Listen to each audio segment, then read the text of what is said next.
Hello சொல்கிறா. மச்சான் வீட்டான வந்துட்டேன்டா. டேய் வீட்டில் அப்பா இருப்பார் பாரு, வாங்கிக்கோ. சரிடா. அங்கிள் அங்கிள் சொல்லுப்பா. ரகு ஹெல்மெட் வாங்க சொன்ன போல. என்னப்பா உனக்கு தான் தர சொன்னானா? ஆமாம் அங்கிள். என்னப்பா பைக் உந்தா? அது வேறு ஃப்ரெண்டு தான் அங்கிள். அதுவும் ஃப்ரெண்டுதே, இதுவும் ஃப்ரெண்டுதே. ஆமாம் அங்கிள். Bike petrol போடுவியா? போடுவோம் அங்கிள். அப்போ இதுக்கு ஹெல்மெட் நான் அங்கிள் போட முடியாது, தள்ள தான் போட முடியும். தம்பி பைக்காச்சும் பரவாயில்ல, ஃப்ரெண்டு கிட்ட இருந்து வாங்கி மாற்றி மாற்றி ஓட்டிக்கலாம். ஹெல்மெட் அந்த மாதிரி மாற்றி மாற்றி போடக்கூடாதுப்பா. தலையில் போடுக்கலாம் வரும். கச்சிப்பு இருக்கு அங்கிள். அதுவும் ஃப்ரெண்டு தான் அங்கிள். அது எந்த தான் அங்கிள்? சரி நீ இப்போ எங்கே போகிற? பக்கத்தில் தான் அங்கிள் போகிறேன். பக்கத்தில் போகிறதுக்கு எதுக்குப்பா ஹெல்மெட்டு? அங்கிள் அங்கே போலீஸ்லாம் பிடிப்பாங்க அங்கிள். போலீஸுக்கு பயந்து ஹெல்மெட் போடுறியா? உனக்காக போடலையா?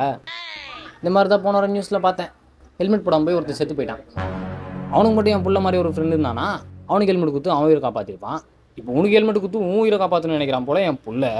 சரி வந்து சங்கீத ஸ்வரங்கள் ஏழே கணக்கா இன்னும் இருக்கா எந்த டேய் நீ இன்னும் ஹெல்மெட் ஆயின் போலியா? ஹெல்மெட் இவனை தான் கொடுக்க சொன்னா? பா நீ தான் எவன ஒருத்தர் இந்த ஹெல்மெட் கேட்பான், கேட்டால் கொடுக்காதுன்னு சொன்னேன். நான் கூட இவ்வளோ ஓப்பனாக சொல்லி பார்த்துட்டேன், பையன் போகவே மாட்டான்.